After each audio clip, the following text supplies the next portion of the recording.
চঞ্চল চৌধুরী একজন জনপ্রিয় বাংলাদেশী অভিনেতা, যিনি নাটক ও চলচ্চিত্রে অভিনয় করে খ্যাতি অর্জন করেছেন। তার পুরো নাম চঞ্চল চৌধুরী এবং তিনি আয়নাবাজি, মনপুরা সহ বেশ কিছু জনপ্রিয় চলচ্চিত্র ও নাটকে অভিনয় করেছেন। চঞ্চল চৌধুরী ১৯৮৮ সালে আরণ্যক নাট্যদলের সাথে যুক্ত হন এবং সেখানে থেকেই তার অভিনয় জীবন শুরু হয়। বাংলাদেশের সিনেমা এবং নাটকের সুদীর্ঘ ইতিহাস পর্যালোচনা করে যদি সেরা অভিনেতাদের তালিকা করা হয় এবং যে নির্ণায়কে তা পরিমাপ করা হোক না কেন, চঞ্চল চৌধুরী নামটি সেখানে অবশ্যম্ভাবী। হলিউড অভিনেতাদের বয়সের সাথে তুলনা করলে তো বটেই, বাংলাদেশের প্রেক্ষাপটেও তিনি নিতান্তই একজন তরুণ অভিনয়শিল্পী। সেরা অভিনেতার তালিকায় অন্য কেউ তার চেয়ে কম বা সমসাময়িক বয়সে ঢোকার নজির এখন অবধি নেই। প্রতিভাবান তো বটেই, অভিনয়ের প্রতি নিষ্ঠা ও পরিশ্রম চঞ্চল চৌধুরীকে তার তারুণ্যে প্রতিষ্ঠা করেছে অনন্য এক মাত্রায়। শিক্ষাজীবন থেকেই শুরু অভিনয়ের যাত্রা। সাতক্ষীরার মফস্বল শহরে জন্ম, বেড়ে উঠেছেন সংস্কৃতিমনা এক পরিবারে। অন্য ভাইবোনের সাথে পারিবারিক আবহে ছোটবেলায় শিখেছেন গান। খাতায় আঁকিবুকি করতেন, সে আগ্রহ থেকেই ইন্টারমিডিয়েট পরীক্ষার পর ঢাকায় এসে চারুকলায় ভর্তি হওয়া। ঢাকা বিশ্ববিদ্যালয়ের চারুকলা অনুষদে পড়াকালীন সময়েই ঢাকার থিয়েটারের সাথে পরিচয়, মঞ্চের প্রেমে পড়া তখন থেকেই। প্রখ্যাত অভিনেতা, নাট্য সংগঠক মামুনুর রশিদের নাট্যদল আরণ্যকে যোগ দেন, ইতিহাসের শুরুটা এভাবেই। আসলেন, দেখলেন আর জয় করে ফেললেন। ইতিহাস তৈরির গল্পটা এমন সহজ কিন্তু নয়। দীর্ঘদিন ব্যাকস্টেজে কাজ করেছেন স্রেফ সাহায্যকারী হিসেবে, মঞ্চ সাজিয়েছেন, পর্দা টেনেছেন, ওঠানামা করিয়েছেন মঞ্চের আসবাবপত্রের।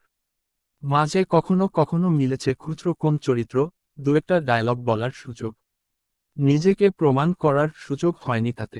অপেক্ষা করতে হয়েছে বহুদিন। চঞ্চলের ভাগ্যে প্রথম শিকেটা ছেড়ে কালো দৈত্য নাটকে মিলেছিল বড় চরিত্র, অভিনয় দেখিয়ে বাজিমাত করেছেন নির্দেশক থেকে দর্শক সকলকে। এরপর একে একে শত্রুঘ্ন, সংক্রান্তি, রারাঙের মতো নাটকে মঞ্চ মাতিয়েছেন, ছড়িয়েছেন মুগ্ধতা। নির্মাতা ফরিদুর রহমানের মাধ্যমে, রাস নাটকের মাধ্যমে টেলিভিশনে প্রথম পদচিহ্ন রাখেন চঞ্চল চৌধুরী। প্রতিভা তো তার ছিলই, চেষ্টার কমতি ছিল না কোথাও। নিজেকে উজাড় করে কাজ করতেন বলেই নির্মাতারাও তাকে নিয়ে কাজ করতে স্বাচ্ছন্দ্য বোধ করতেন। ডাক পাচ্ছিলেন নিয়মিত, অভিনয় করে যাচ্ছিলেন একের পর এক নাটকে। কিন্তু লাইমলাইটের আসার মতো ব্রেক থ্রু কেন যেন ঘটছিল না দীর্ঘদিনেও। অবশেষে সালাউদ্দিন লাভলু আর বৃন্দাবন দাসের সাথে জুটি করে প্রথম দর্শকদের নজর কাড়েন, মিডিয়াও নড়েচড়ে বসে ততদিনে। ভীষণ জনপ্রিয় হওয়া গ্রামীণ নাটকগুলোতে চঞ্চলকে যেন নতুন করে আবিষ্কার করে সবাই। আর পেছনে ফিরে তাকাতে হয়নি কখনো।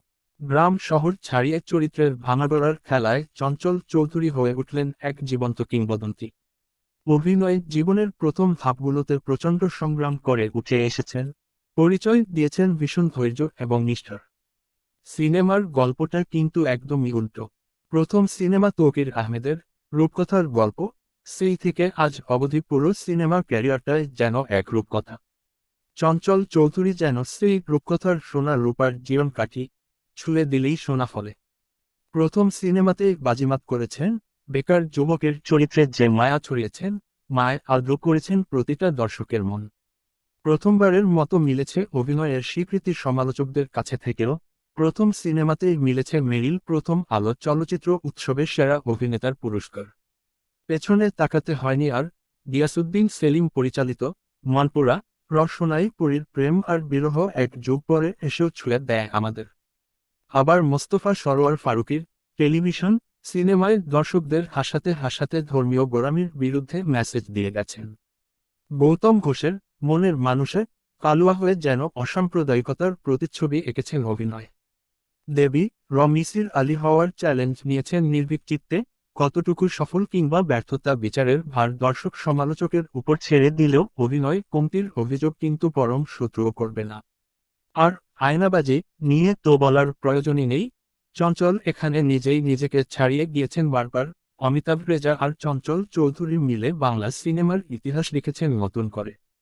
অর্জন, স্বীকৃতি, পুরস্কার ও ভালোবাসায় চঞ্চল ক্যারিয়ারের শুরুতে মঞ্চ কিংবা মিডিয়ায় জায়গা করে নিতে যেমন সংগ্রাম করতে হয়েছে চঞ্চল চৌধুরীকে, ঝুলিতে স্বীকৃতি, সম্মান আর পুরস্কারও কিন্তু এখন অবধি নেহায়েত কম নয়। জাতীয় চলচ্চিত্র পুরস্কারে সেরা অভিনেতার খেতাব পেয়েছেন দুইবার। প্রথমবার 2010 সালে মনপুরা চলচ্চিত্রে অভিনয়ের জন্য ফেরদৌস আহমেদের সাথে যৌথভাবে এবং 2016 সালে আয়নাবাজি সিনেমায় অভিনয়ের জন্য।